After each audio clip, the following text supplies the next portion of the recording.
Dibohong.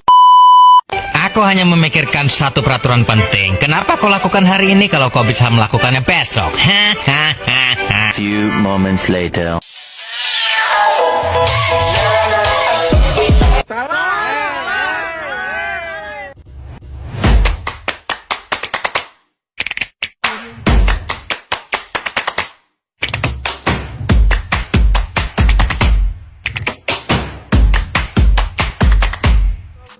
Assalamualaikum warahmatullahi wabarakatuh. Hai guys, kenalin aku Cindy Gustiani dari Abi 7 angkatan 2025. Di sini aku bakal ngejelasin kenapa sih harga mobil mewah itu bisa naik turun terus. Nah, sekarang kita bongkar ya semuanya di kebijakan PPNBM dari 2014 sampai 2025. Coba bayangin deh, tahun 2021 kamu bisa beli mobil baru dengan harga jauh lebih murah dari biasanya. Tapi di awal 2025 harga rumah mewah dan mobil-mobil tertentu itu malah naik karena adanya pajak baru. Yang jadi pertanyaan, kenapa bisa beda-beda gitu ya? Nah, kenapa pemerintah kadang ngasih diskon pajak besar-besaran tapi lain waktu malah naikin pajaknya? Jawabannya ada di satu pajak yang jarang dibahas tapi dampaknya kerasa banget, yaitu PPNBM alias pajak penjualan atas barang mewah. Di video ini kita bakal bedah bareng-bareng perjalanan kebijakan PPNBM di Indonesia dari tahun 2014 sampai 2025, yaitu pada zaman era Pak SBY sampai era Pak Prabowo. Sebelum masuk ke sejarahnya, kita samain dulu deh persamaan dasarnya atau pemahamannya. Nah, PPNBM itu beda sama PPN atau pajak pertambahan nilai yang kita bayar tiap belanja di minimarket atau supermarket. Kalau PPN dikenakan ke semua barang dan jasa, PPNBM itu sifatnya pilih-pilih. Dia cuma nyasar ke barang yang emang dianggap mewah dan bukan kebutuhan pokok. Contohnya kayak mobil-mobil mewah dengan kapasitas mesin yang besar, rumah atau apartemen dengan harga yang tinggi, pesawat pribadi, kapal pesiar, sampai barang-barang mewah seperti tas branded sama jam tangan mewah. Jadi sederhananya PPN ini kayak pajak tambahan khusus buat orang yang mampu beli barang-barang kelas atas. Tarifnya juga nggak main-main loh, bisa dari 10% hingga 200% tergantung jenis barangnya. Nah, dasar hukumnya sendiri sudah ada sejak Undang-Undang Nomor 8 Tahun 1983 dan terus direvisi mengikuti kondisi ekonomi. Yang paling baru adalah Undang-Undang Harmonisasi Peraturan Perpajakan atau UU HPP tahun 2021 yang bakal sering kita singgung di video ini. Pertanyaan lagi nih, kenapa pajak itu terus berubah-ubah dari tahun ke tahun? Jawabannya ada di 3 era kepemimpinan yang beda karakter kebijakannya. Kita mulai dari di akhir masa era pemerintahan Pak SBY sekitar tahun 2014, ekonomi di Indonesia itu lagi ditopang oleh yang namanya komoditi boom. Harga komoditas ekspor kita seperti batu bara dan sawit lagi tinggi-tingginya. Ekonomi relatif lebih stabil, jadi pemerintah nggak perlu ngasih banyak stimulus. Karena itu, arah kebijakan PPNBM di masa ini cenderung konservatif dan berfungsi sebagai rem. Tujuannya murni untuk mengendalikan konsumsi barang mewah dan mengoptimalkan penerimaan negara. Contoh kasus nyatanya itu ada di tahun 2014, pemerintahan menerbitkan peraturan pemerintah nomor 22 tahun 2014 yang mengatur PPNBM untuk kendaraan bermotor. Aturan ini menerapkan skema tarif berjenjang berdasarkan kapasitas mesin. Jadi logikanya gini, makin besar mesinnya, makin mewah mobilnya, makin tinggi pula pajaknya, bahkan bisa sampai 125% untuk mobil-mobil dengan mesin besar. Ini yang dimaksud dengan prinsip keadilan vertikal dalam pajak. Orang yang mampu beli barang mahal, wajar kalau dia menanggung beban pajak yang lebih besar juga. Jadi, kalau kita simpulkan, era SBY ini fokusnya cuma satu. Jaga supaya konsumsi barang mewah nggak berlebihan, sambil tetap menjaga penerimaan negara. Belum ada terobosan insentif besar-besaran seperti yang bakal kita bahas di segmen berikutnya, yaitu era Pak Jokowi. Nah, ini bagian yang paling menarik dan paling kerasa dampaknya buat masyarakat ya. Begitu Pak Jokowi menjabat, dan apalagi pas era pandemi atau COVID-19 menghantam di tahun 2020, pemerintah sadar bahwa PPNBM nggak cuma jadi rem konsumsi di masa kritis, justru dia harus jadi gas untuk mendorong ekonomi. Ada 4 perubahan besar di era ini. Yuk kita bahas satu-satu lengkap. Yang pertama, itu ada lewat peraturan pemerintah nomor 61 tahun 2020, pemerintah memangkas kelompok barang mewah yang kena pajak. Dari yang tadinya 41 kelompok barang, dipangkas drastis jadi cuman ada 7 kelompok barang aja. Beberapa tarif rendah seperti 10% dan 30% juga dihapus. Tujuannya simpel, biar administrasi pajaknya nggak ribet dan pemerintah bisa fokus mengawasi barang-barang yang benar-benar tergolong mewah. Nah, di perubahan yang kedua, itu ada diskon pajak mobil saat pandemi. Atau kasus yang paling banyak dirasakan masyarakat.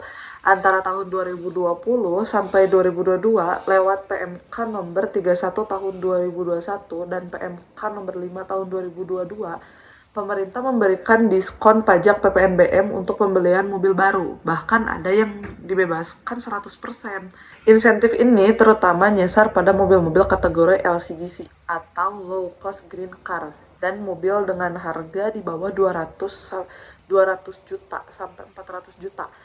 Itu skemanya bertahap, mula-mula bebas pajak 100%, lalu turun jadi 50%, kemudian 20%.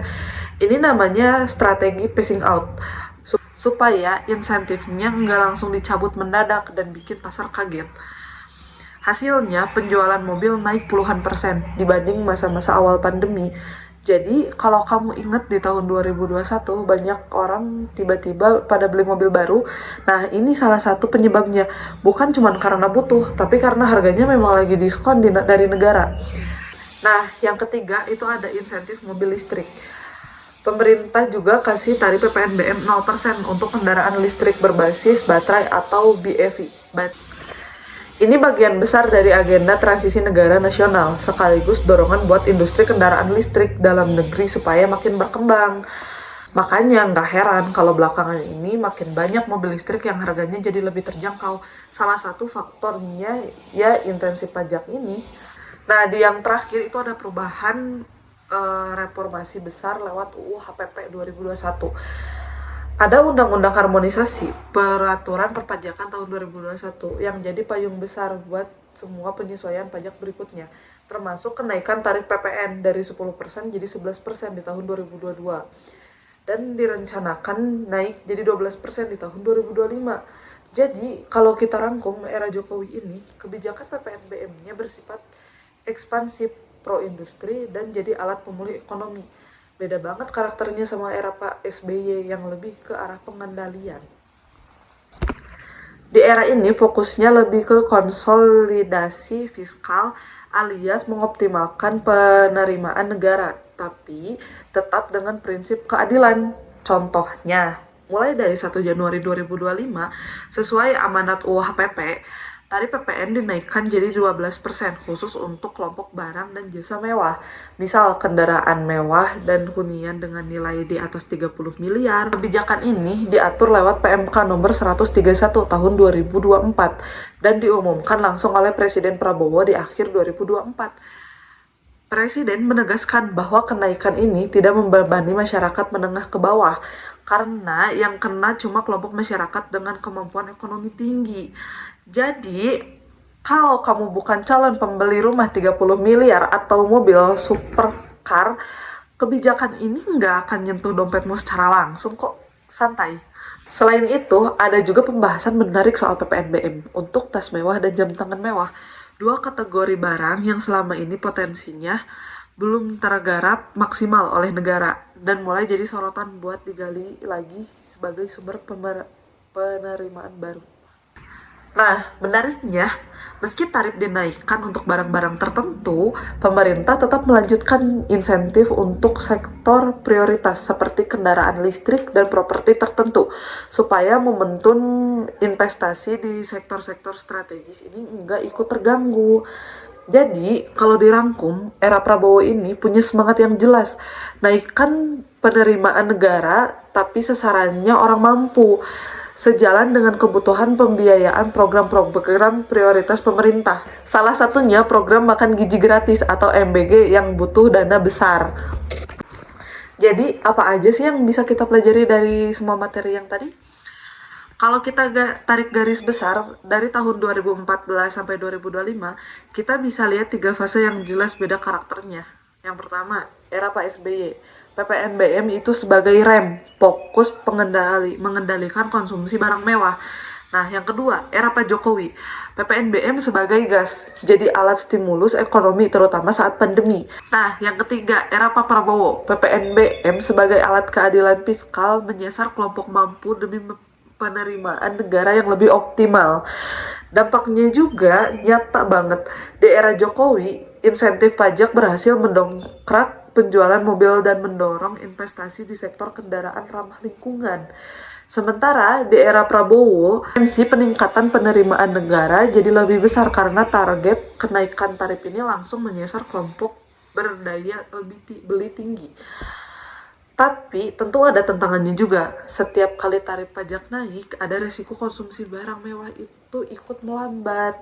Selain itu, setiap perubahan kebijakan butuh penyesuaian sistem, aturan turunan, dan sosialisasi ke masyarakat maupun pelaku usaha. Jadi nggak sesederhana tanda tangan aturan baru. Jadi dari perjalanan panjang ini kita bisa lihat bahwa PPNBM bukan cuma soal pajak buat orang kaya. Kebijakan ini sebenarnya cermin dari bagaimana pemerintahan merespon kondisi ekonomi di setiap zamannya. Kadang jadi rem, kadang jadi gas, dan sekarang jadi alat buat menegak keadilan sekaligus menambah penerimaan negara. Yang jelas, kebijakan ini kemungkinan besar akan terus berubah mengikuti kondisi ekonomi, kebutuhan transisi energi, dan prioritas pembangunan ke depannya.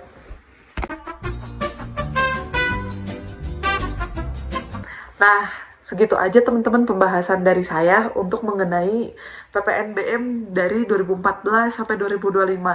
Mohon maaf apabila banyak kesalahan, semoga bermanfaat. Terima kasih. Wassalamualaikum warahmatullahi wabarakatuh. Bye-bye. Thank you, everyone! Thank you, Elmore! Boom!